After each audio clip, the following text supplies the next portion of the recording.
அனைவருக்கும் வணக்கம். எல்லோருக்குமே ஒரு ஆச்சரியமான விஷயம் என்ன அப்படின்னா பணம்.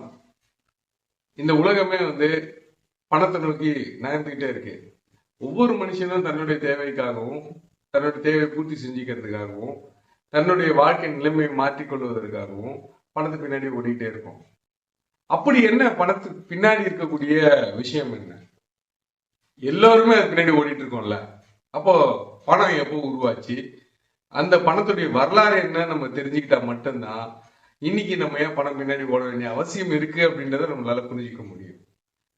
பணத்துடைய வரலாறு என்பது கிமுல இருந்து ஆரம்பிக்குது. கிமுலயே பணத்துடைய வரலாறு வடிவம். பணம் என்பது ஒரு வடிவமா தான் செயல்படுது. வடிவம்னா என்ன அப்படின்னா, பொதுவா நம்ம மரம் பார்க்கிறோம், எல்லாத்தையும் நம்ம மரம்னு குறிப்பிடலாம். ஆனா மரம் என்ற ஒரு பொருள் தனியா இருக்காது. உதாரணத்துக்கு இது வேப்ப மரம், இது தென்னை மரம், இது வாழை மரம், இது பனை மரம் அப்படின்ற மாதிரி மரத்துக்கு ஒவ்வொரு பேர் இருக்கும். ஆனா பொதுவான பேர் என்பது மரம். மரம் என்ற ஒரு பொருள் தனியா இருக்கு. மாதிரி பணம் என்பது ஒரு ஒரு பொருளின் பெயர் சொல்லுது. ஆக்சுவலா அது ஒரு வடிவம். பணம் என்னன்னே நமக்கு என்ன ஞாபகம் வருது? நம்ம புழக்கத்துல பயன்படுத்தக்கூடிய இந்த ரூபாய் தாள்கள் தான், இந்த பேப்பர் கரன்சி, இந்த காகித தாள்கள் தான் நமக்கு நினைவுல வரும். அப்ப ஆரம்பத்துல இப்படிதான் காகித தாள்களா தான் இருந்ததா அப்படின்னா அதுதான் இல்லை. அங்க இருந்துதான் நம்ம அதை புரிஞ்சிக்க வேண்டிய அவசியம் என்பதே இருக்கு. கிமுக்கு முன்னாடி எப்படி இருந்துச்சு அப்படின்னா ஒரு பேட்டரி சிஸ்டம்னா பண்டமாற்று முறை தான் இருந்தது. ஒரு பொருள் கொண்டு வருவாங்க, இன்னொருத்தர் இன்னொரு பொருளை கொண்டு வருவாங்க. உதாரணத்துக்கு ஒருத்தர் அரிசி கொண்டு வருவாரு, இன்னொருத்தர் காய்கறி கொண்டு வருவாரு. இவங்க ரெண்டு பேருக்குள்ள, இவர் காய்கறி தேவைப்படும் போது இவருக்கு அரிசி தேவைப்படும் போது ரெண்டு பேருக்குள்ள ஒரு ஒப்பந்த ரீதியா அவங்க மாத்திக்கிறாங்க. இப்படிதான் பண்டமாற்று முறைகள் நடைபெற்றுட்டே இருந்துச்சு. இது எது வரைக்கும் இது போயிட்டே இருக்கு அப்படின்னா, மனிதனுடைய கூட்டம் பெருகும் பொழுது, அவனுடைய தேவைகள் அதிகரிக்கும் பொழுது, அந்த தேவையின் ரீதியாக தேவைப்படும் பொருட்களை தான் உற்பத்தி செய்ய ஆரம்பிக்கிறான். இயற்கையில் இருக்க பொருளை தனக்கு தேவையான வடிவத்துக்கு அவன் மாத்தி உற்பத்தியில பெருகிறான். அப்படி உற்பத்தியான பொருட்களை தன் வசதிக்காக அதை நுகர்வதற்காக அதை மார்க்கெட்டுக்கு கொண்டு வரான். அப்ப சந்தைப்படுத்தும் போது ஒவ்வொரு பொருளை மாற்றிட்டு செஞ்சுக்கிட்டே வருது. அப்போ அந்த இடத்துல ஒரு நெருக்கடி வருது. என்ன நெருக்கடி வருது அப்படின்னா, ரெண்டு பொருட்களை எதிர்கொள்ளும் பொழுது ஒருத்தருக்கு தேவையான பொருள் இன்னொருத்தர்கிட்ட இல்ல. இன்னொருத்தருக்கு கையில இருக்கிற பொருள் அவர் விற்கணும்னு வராரு, வேற பொருளை வாங்கறதுக்கு இவரு வச்சிருக்க பொருள் தேவைப்படல. அப்போ அந்த இடத்துல ஒரு மந்தம் ஏற்படுது. அந்த ரெண்டு பேருக்குள்ள கொடுக்கல் வாங்கல் என்பது தடையாகுது. அப்ப அந்த தடையை நிவர்த்தி செய்யணும்னா என்ன பண்ணும் அப்படின்னா, ஒரு பொதுவான ஒரு பொருள் தேவைப்படுது. அந்த பொதுவான பொருளுக்கு பெயர் தான் பணம். அந்த வடிவத்தை தாங்கி வருவது ஒவ்வொரு காலகட்டத்திலையும் ஒவ்வொரு நிலவல் வடிவங்கள் இருக்குது. உதாரணத்துக்கு சில காலங்கள்ல ஆடு, மாடு, கோழி இது போன்ற விஷயங்கள் ஒரு பொதுவான பணமாக செயல்பட்டு இருக்கு. சில பகுதிகளில் தானியங்கள் பயன்படுத்தப்பட்டிருக்கு பொது பணமா. அரிசி, பருப்பு, கோதுமை இது போன்ற விஷயங்கள் பயன்படுத்தப்படுது. சில இடங்கள்ல கம்பளி ஆடைகள் பொது பணமா செயல்பட்டு, சில இடங்கள்ல சிப்பி, அரிய வகை பொருட்கள் இதெல்லாம் பொது பணமா செயல்படுது. ஏன் இதெல்லாம் பொது பணமா செயல்படுது? அதோடைய குணம் என்ன? அது எல்லோரும் பயன்படுத்தக்கூடிய நுகரக்கூடிய ஒரு பொருளாகவும் இருக்கும். அது கொஞ்ச காலத்துக்கு நீடிச்சே நிற்கும். கையில இருந்தா கூட அவரு விற்க வந்த பொருளை அதை கொடுத்துட்டு அவர் கையில இருக்கிற பொருளா கூட இருக்கும். அந்த அரிசி எல்லாருக்குமே அது தேவைப்படுது, அவருக்கும் அது தேவைப்படும். ஆனா வீட்டுல இருக்கும், இருந்தாலும் அதை வாங்கிக்கிட்டு அதே அரிசியை எடுத்துட்டு போயிட்டு அவருக்கு தேவையான பொருள் விற்கிற இடத்துல இவர் கொடுத்துட்டு வேற பொருளை வாங்கிக்கலாம். அது அவங்களே ஏத்துப்பாங்க. இது அந்த சமூகத்துக்குள்ள ஏற்படக்கூடிய ஒரு ஏற்பாடு. இது எல்லா இடங்கள்லயும் ஒரே பொருளா நிலவச்சான்னா அதுதான் இல்லை. ஒவ்வொரு காலகட்டத்திலையும் ஒவ்வொரு நிலத்திலையும் மாறுபட்ட பொருட்கள் ஒரு பொது பணமாக தான் செயல்பட்டு வந்துச்சு. அப்போ அந்த பண வடிவத்துக்கு பின்னாடி அந்த அடையாளத்தை தாங்கக்கூடிய பொருட்களாக ஆடு, மாடு, கோழி, அரிசி, தானியம், சிப்பி, நத்தைகள் இது போன்ற பல பொருட்கள் வருது. இதெல்லாம் மாற்றீடு செய்யறதுக்கு அதுக்கு பின்னாடி உலோகங்கள் உள்ள வருது. தங்கம், வெள்ளி, செம்பு இது போன்ற உலோகங்கள் உள்ள வருது. இந்த உலோகங்கள் வரும் பொழுது இந்த பொருட்கள் விட இது ஈஸியா கொடுக்கல் வாங்கலுக்கு நுகரக்கூடிய பொருளை நுகர்வதற்கு எளிதான ஒரு முறையில வருது. இதுதான் பின்னாடி நாணயங்களாக அச்சிடப்படுது. அப்போ மதிப்பு அப்படின்னு அளவிடும் பொழுது தங்கம் அரிய வகை பொருளா இருக்கு. அதை விட கொஞ்சம் லிபரலா வந்து வெள்ளி கிடைக்குது, அதை விட கொஞ்சம் லிபரலா வந்து செம்பு கிடைக்குது அப்படின்னு அப்ப அந்த மதிப்பின் அடையாளமாக இப்படி வரிசைப்படுத்திக்கலாம் நம்ம. அப்போ அதிக உயர மதிப்பு கொண்ட தங்கமாக, ஏன்னா அது அதிக உழைப்பு ஏற்படுது. அது ஒரு நீண்ட வரலாறு. தங்கத்துக்கு சில சிறப்பு குணங்கள்லாம் இருக்கு. என்ன அப்படின்னா தங்கம் வந்து நீங்க வந்து எளிதில் பிரிக்கலாம், மறுபடியும் ஒண்ணு சேர்க்கலாம், அது ரொம்ப தூரத்துக்கு கொண்டு போகலாம், கெட்டு போகாது. ஆடு மாடு வச்சிருந்தாங்க அப்படின்னா அதை நீங்க பாதுகாக்கணும். திரும்ப அதை கொடுத்து இன்னொரு பொருளை வாங்கணும் அப்படின்னா அது வரைக்கும் அது உயிரோட இருக்கணும். வேற அரிசினா அது கெட்டு போகாம இருக்கணும், அதை நீடிச்சு பாதுகாக்க வேண்டிய ஒரு தன்மை இருக்கு. தங்கத்துக்கு அந்த மாதிரிலாம் ஒரு வேலை இல்லை. ஈஸியாகவும் கட் பண்ணி எடுத்துக்கலாம். ரொம்ப தூரத்துக்கு நீங்க கொண்டு போனா கொஞ்சம் அளவு தங்கம் எடுத்துட்டு போனாலே நிறைய பொருட்களை நுகர்வதற்கு நீங்க எளிதா இருக்கலாம். 10 மூட்டை அரிசி எடுத்துட்டு போயிட்டு 10 மூட்டை கோதுமை வாங்குறது என்பது இருக்கும். 10 மூட்டை அரிசிக்கு வந்து ஒரு 2 கிராம் தங்கம் எடுத்துட்டு போறதுக்கும் வித்தியாசம் இருக்குல்ல. லைக் அந்த மாதிரி வந்து ஒரு எளிமையான முறை என்பது தங்கத்துல வந்து ஒரு சிறப்பு குணமா இருக்கிறதுனால தங்கம் அந்த பணத்துடைய வடிவத்துக்கு வருவதற்கு மிக ஆதாரமாக இருக்கு. அப்ப அந்த தங்கத்தை வந்து இந்த உலகம் முழுவதும் இருக்கக்கூடிய பெரும்பகுதி மக்கள் வந்து ஒரு பொது பணமாக, சர்வ பொது பணமாக ஏற்றுக்கொள்ளக்கூடிய சூழல் என்பது மாறி இருக்கு. இதுலயும் ஒரு சிறப்பு விஷயம் இருக்கு. என்ன அப்படின்னா இந்தியாவில் இன்னொரு பிரத்யேகமான தன்மை இருக்கு. இந்தியாவில் மட்டும்தான் தங்கத்தை ஆர்னமெண்டா, ஆபரணமாக மாற்றக்கூடிய ஏற்பாடும் இந்த கலாச்சாரத்தை ஒட்டி வளர்ந்து வந்திருக்கு. ஆகையினால இங்க வந்து தங்கம் வந்து ஏற்கனவே தங்கம் என்பது எல்லாத்துலயும் ஒரு புழக்கம் இருக்கு. இந்தியாவில பிரத்யேகமா அதை ஆபரணமா பயன்படுத்தக்கூடிய சூழலும் இருக்கு. அப்போ இந்த தங்கத்தை ஒரு சர்வ பொது பணமாக மாற்றும் பொழுது அது நாணயங்களாக அச்சிட்டு அதை வெளியிடக்கூடிய ஏற்பாட்டுக்குள்ள வராங்க. இந்தியா போன்ற நாடுகள்ல இந்த மாதிரி நாணயங்கள் உள்ள வரும்பொழுது திரும்ப அது நாணயமா வெளியே போக மாட்டேங்குது. ஏன் அப்படின்னா அந்த நாணயங்கள் எல்லாத்தையும் உருக்கி ஆபரணங்களா மாத்திடுறாங்க. அப்போ தங்கத்துடைய தேவை என்பது இன்னும் அதிகரிக்குது. தேவையை பூர்த்தி செய்யக்கூடிய அளவுக்கு உற்பத்தி என்பது இல்லை. இந்த பிரச்சனை வருது. இது ஒரு காரணம்.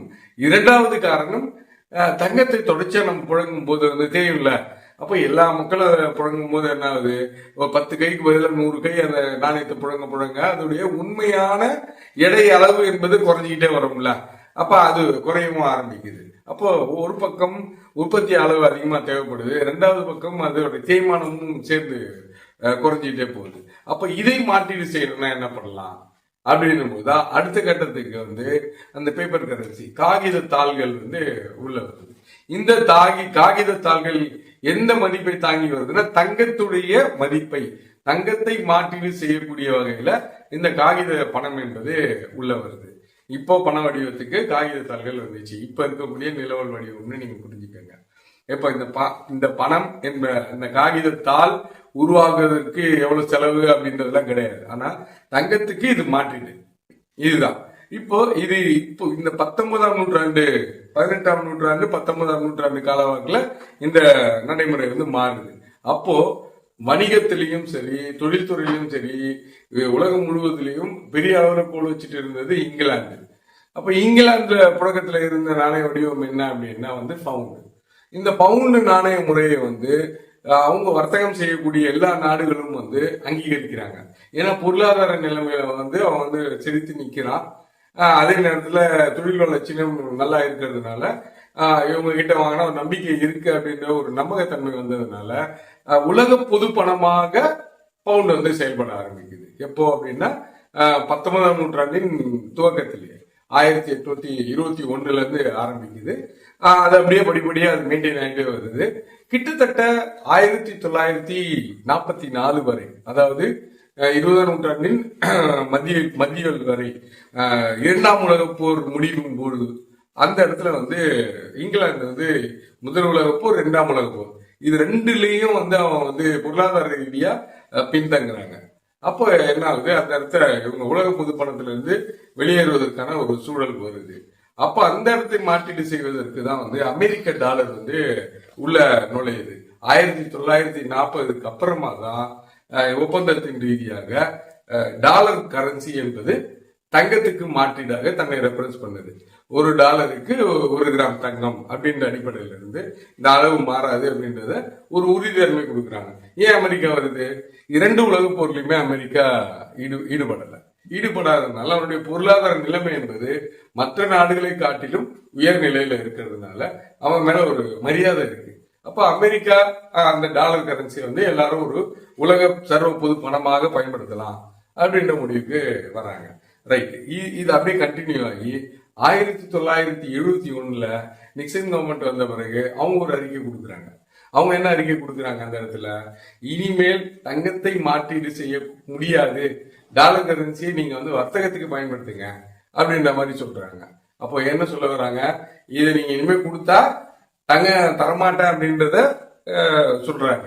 அப்போ தங்கத்துக்கு மாற்றீடுக்கு பதிலாக வர்த்தகத்துக்கான ஒரு கொடுக்கல் வாங்கல் பணமா மட்டுமே வந்து டாலர் கரன்சி வந்து நிலை பெறுது.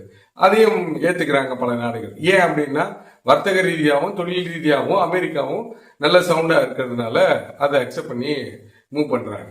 இதை ஒரு வாய்ப்பா பயன்படுத்திக்கிட்டு அமெரிக்கா என்ன பண்ணுது அப்படின்னா டாலர் கரன்சியை வந்து பெருமளவு அச்சடிக்க ஆரம்பிக்கிறாங்க. இப்ப யோசிச்சு பாருங்க, தங்கத்துக்கு மாற்றீடாதான் டாலர் வந்தது, ஆனா டாலருக்கு அந்த மதிப்பு கிடையாது, தங்கத்துக்கு தான் அந்த மதிப்பு இருக்கு. அப்ப வெறும் பேப்பருக்கு இந்த மதிப்பு இல்லைன்னும் போது பணவீக்கம் என்பது உருவாக ஆரம்பிக்குது. இப்படிதான் கொஞ்சம் கொஞ்சமா அப்படியே டவுன் சைட்ல வந்து 2008 உலக பொருளாதார மந்த நிலைக்கு தள்ளப்படும் பொழுது டாலர் தன்னுடைய மதிப்பை வந்து கொஞ்சம் கொஞ்சமா இழந்துகிட்டே வருது அப்படின்றதுதான் நிலைமை. அப்ப அதை இன்னும் மாற்றக்கூடிய வடிவத்திற்கு அவங்க வந்து போராடிட்டு இருக்காங்க. அதோடைய நிலவல் வடிவங்கள் தான் டாலரை வைத்து மற்ற நாடுகளை வந்து தன்வசப்படுத்திக்கிறதுக்கும் தனக்கு தேவையான பொருட்களை அவங்க கிட்ட இருந்து வாங்கிக்கிறதுக்கும் அதை பயன்படுத்த ஆரம்பிச்சிருக்காங்க. அதோட ஒரு கண்டினியூ தான் இப்போ நடக்கக்கூடிய போர் வரைக்கும்.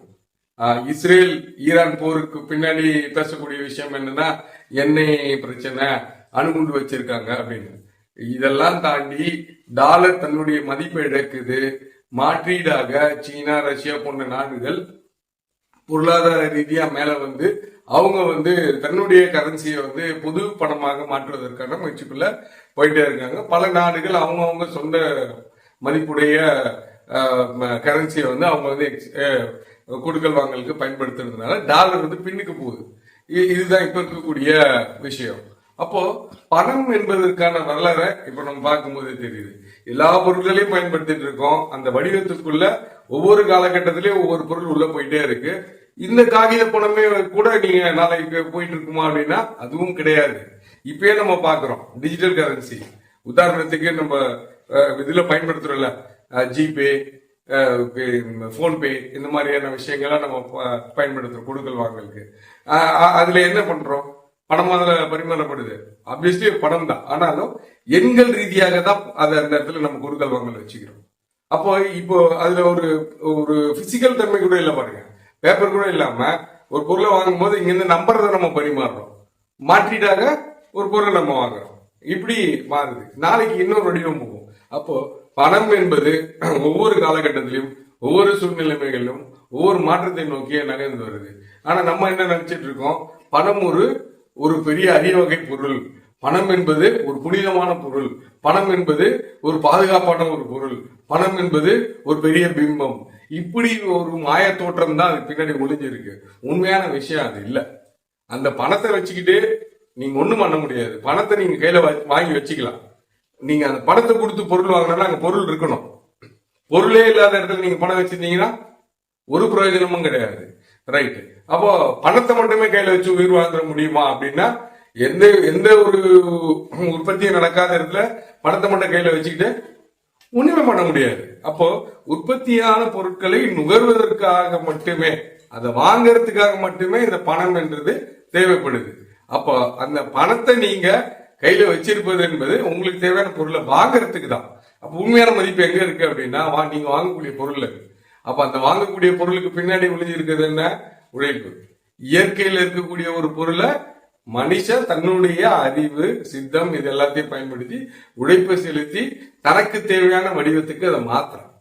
அப்படி மாற்றும் போதுதான் அது மனித தேவையை பூர்த்தி செய்யுது. அப்ப அந்த பூர்த்தி செய்யக்கூடிய பொருளை நுகரணும் அப்படின்னா அதுக்கான ஒரு கொடுக்கல் வாங்கலுக்கு தேவையான ஒரு பொருளா தான் பணம் என்ற ஒரு வடிவம் உள்ள வருது. அப்ப இந்த பண வடிவம் என்பது ஒரு பொருளை வாங்குவதற்கு தான் பயன்படுது. அப்ப இந்த வாங்குற பொருளை வந்து நம்ம வந்து ஒரு மதிப்புமிக்க பொருளா ஒரு புனிதமா நம்ம கருதிட்டோம் அப்படின்னா அதுக்கு பின்னாடி இருக்கக்கூடிய உண்மையான மதிப்பை உருவாக்கக்கூடிய உழைப்பு என்பது மறைக்கப்படுது. உழைக்கும் வர்க்கத்தினால் மட்டுமே புதிய மதிப்பு என்பது உருவாகுது. உழைக்கும் வர்க்கத்தினால் மட்டுமே தான் இந்த சமுதாயம் அடுத்தடுத்த நிலைமைகளுக்கு நகர்ந்து போயிட்டே இருக்கு. இந்த உண்மை உழைக்கும் வர்க்கத்துக்கு தெரியாதனாலதான் உழைக்கும் வர்க்கம் தொடர்ச்சியா தொழிலாளிகளாகவே இருந்துட்டு இருக்காங்க. இதை வெளியே கொண்டு வராத ஒரு சிறு கூட்டம் மேலும் மேலும் அந்த உழைப்பின் ரீதியாக பணத்தை சேர்த்து வைக்கக்கூடிய சூழலுக்கு மதிப்பை அவங்க தக்க வச்சுக்கிறாங்க. இதுதான் இதுக்குள்ள இருக்கக்கூடிய ரகசியம். பணம் என்பது ஒரு கொடுக்கல் வாங்கலுக்கான ஒரு பொருளே அன்றி அது ஏதோ ஒரு பிரம்மாண்டமான சக்தி படைத்தது என்பது ஒரு மாய்மாலத்தன்மை தான். இதுதான் பணத்துக்கு பின்னாடி இருக்கக்கூடிய ரகசியம். மேலும் இன்னும் விரிவா நம்ம உரையாடுவோம். நன்றி.